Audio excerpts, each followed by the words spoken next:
Don't be jealous, honey. Your brothers worked so hard for this. Mom's voice cracked through the living room like a glass splitting in half. The Christmas tree lights blinked behind her, red, green, gold, mocking me in rhythm. Dad was smiling, camera in hand. My brother stood beside the fireplace, pretending to look humble while holding a golden key. The whole family clapped as Dad announced, a fully furnished downtown apartment, for my successful son. The room roared with pride. Except me. I just stood there with a half-eaten ginger cookie, my throat burning with sugar and silence. Hi everyone, my name is Claire Henderson, I'm 28. And if you think you know how this story ends, stay tuned. Because what looked like their perfect Christmas gift turned into my revelation. Do you ever feel invisible in your own home, like a ghost haunting a party you paid for? I'd helped Dad file every mortgage document that made that apartment possible. The spreadsheets. The signatures. Even the home inspection I drove 3 hours to attend while my brother was on a ski trip. But today I was the audience. After the applause faded, Mom reached into her bag and said, "And for you, Claire, we didn't forget." She handed me a folded envelope. The paper smelled like perfume and paper cuts. Sharp, familiar. Dad nodded. "Open it, sweetheart." Everyone leaned forward. I unfolded it, expecting a card, maybe a check. Instead, 4 words in Dad's handwriting. "You're on your own now." The laughter died. Even my brother's grin froze mid-photo. For a second, all I could hear was the hum of the Christmas lights and the hiss of the fireplace. I looked at Mom. "Is this a joke?" She sighed. "You're 30 soon, Claire. We think it's time you learned independence." My brother muttered, "About time." That's when something inside me cracked. Not loud, not visible, but deep. Because independence wasn't what they were giving me. They were giving me distance. And they had no idea what I was about to give back. The rest of the night played out like a theater I never auditioned for. Mom poured champagne. Dad made a toast to new beginnings. My brother winked at me, the key to his apartment glinting between his fingers like a tiny crown. I sat still, the letter in my lap, edges digging into my skin. Every joke, every camera flash felt like static crawling under my skin. I wanted to speak, God I did, but years of being the understanding daughter glued my lips shut. When everyone moved to the dining table, I slipped into the kitchen. The smell of roasted ham and cinnamon felt wrong, too sweet for betrayal. That's when I noticed the gift tags lined up on the counter. From Claire, to Dad, to Mom, to Ethan. Every one of their presents was from me. Not one from them bore my name. It hit like cold air on wet skin. How long I'd been financing my own invisibility. I leaned against the fridge, listening to their laughter echo down the hall. Dad's booming pride. Mom's delicate giggle. Ethan's self-satisfied drawl. And somewhere beneath it, a quiet hum of my own heartbeat whispering, "Never again." I walked back into the living room and saw Ethan scrolling through his phone, already posting photos. Dreams come true. Grateful for the best family ever. My family. The caption burned more than the words in that letter. I picked up the discarded wrapping paper, folded it neatly and said softly, "Congratulations, Ethan. You got your dream apartment." He smiled smug. "Guess it pays to be the favorite." I met his eyes. "Calm. Steady." "Oh, it does," I said.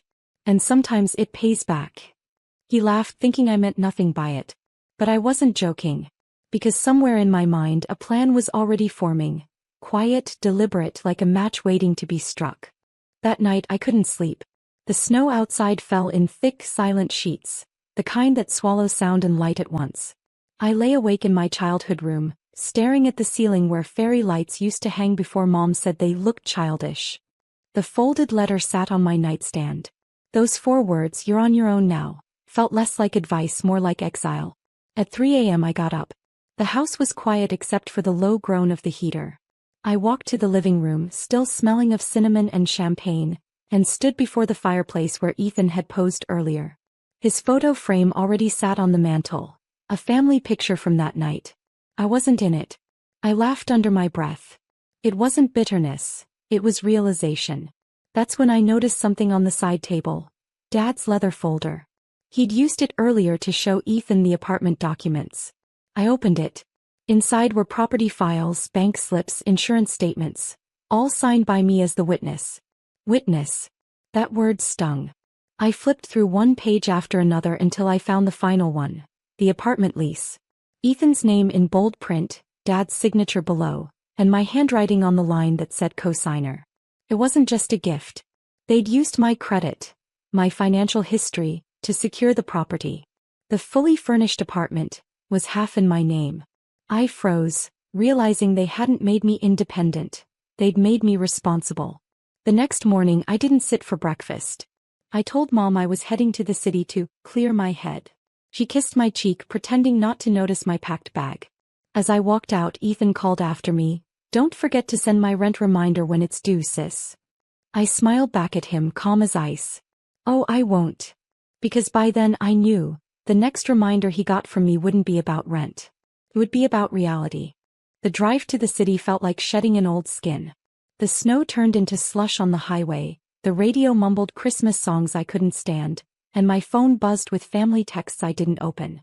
I just kept driving, until the skyline appeared like a line between two lives.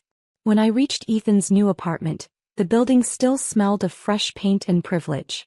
The concierge smiled at me politely, assuming I was visiting family. I didn't correct him. I simply said, "Claire Henderson, co-owner." His eyebrows lifted, but he handed me the keys. The apartment was pristine, floor-to-ceiling windows, polished marble, everything designed to look expensive but soulless. Boxes still lined the hallway with Ethan's stuff scrawled across them. I walked room to room, touching the things I'd unknowingly paid for. I sat on the couch and stared out the window at the city lights. I could hear my heartbeat syncing with the hum of the refrigerator. Steady, deliberate. That's when I opened my laptop.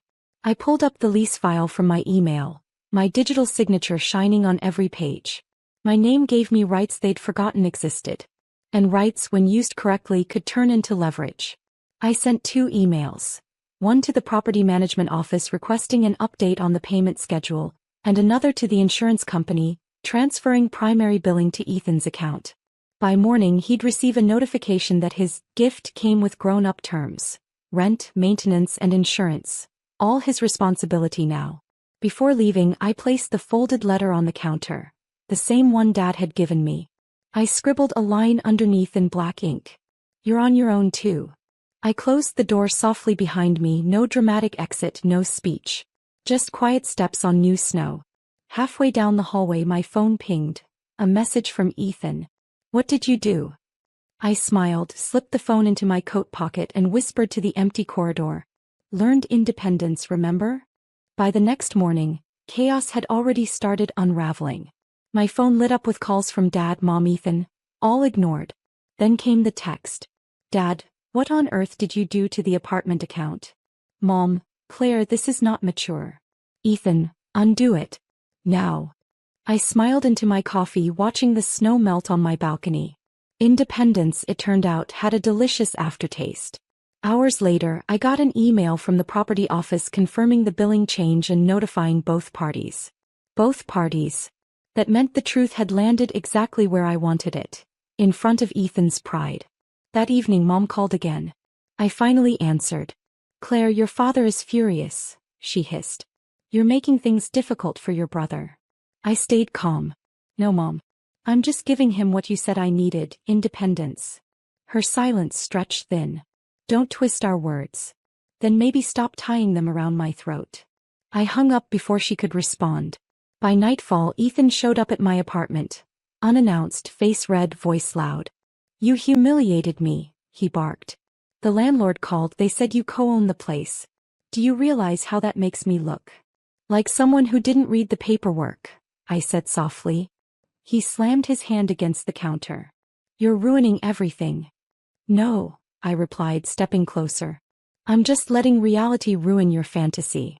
He stared at me, really stared, as if seeing me for the first time. The quiet one. The helper. The background character he never thought twice about. Now the background was speaking. He left without another word, the door slamming hard enough to shake the walls.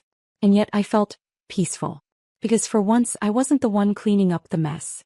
I was just watching it unfold, calmly, deliberately, like the ending of a movie I already knew by heart. The next few days were quiet. The kind of silence that buzzes under your skin.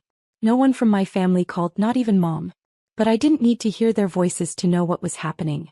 The silence itself was the story. Then one morning an email arrived from Dad's accountant, copied to both me and Ethan. It was short, factual, and perfect. Due to the co-signer's standing, the apartment remains a shared legal responsibility. Any payment default will affect both credit scores. Please coordinate accordingly. I could almost see Ethan's face through the screen. The panic, the disbelief.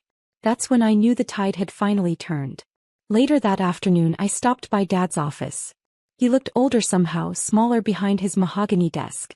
"Claire," he sighed, "you're making this unnecessarily hard." "No, Dad," I said, steady calm. "You made it easy when you wrote those 4 words." He rubbed his temples. "It was meant to push you to stand on your own 2 feet. And now I am. Isn't that what you wanted?" He didn't answer. Before leaving, I placed another envelope on his desk, not out of spite but clarity. Inside was a notarized document transferring my portion of the apartment fully to Ethan, in exchange for the release of my co-signer liability. And attached, a separate check, the full reimbursement for the portion of my savings they'd used in the deal. I wasn't asking for approval anymore. I was drawing boundaries. "Why are you doing this?" Dad asked quietly. I looked him in the eyes. "Because I want peace. But peace isn't free." As I walked out, I saw Mom waiting in the lobby. She opened her mouth to speak, then stopped. For the first time in years, she didn't have a script ready. When I got back to my car, the world outside looked exactly the same. Winter sun, slush on the road, yet something inside me had shifted. This time I wasn't driving away from home. I was driving toward myself. The following week, everything began to unravel, not for me but for them. Ethan called one morning, voice trembling with the politeness people use when they're desperate but trying not to sound it. "Hey Claire, listen, I know things got weird. Dad's been stressed and..." I cut him off gently. "Is this about the rent notice or the insurance premium?" Silence. Then a sigh. "Both." I could almost hear him pacing on the other end, still trying to balance ego and need. "You've always been the responsible one," he said.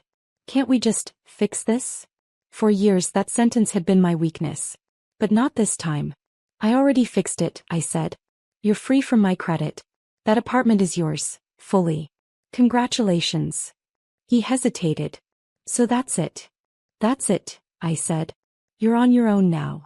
When I hung up, I felt it. The echo of those same words once used to humiliate me now landing as liberation.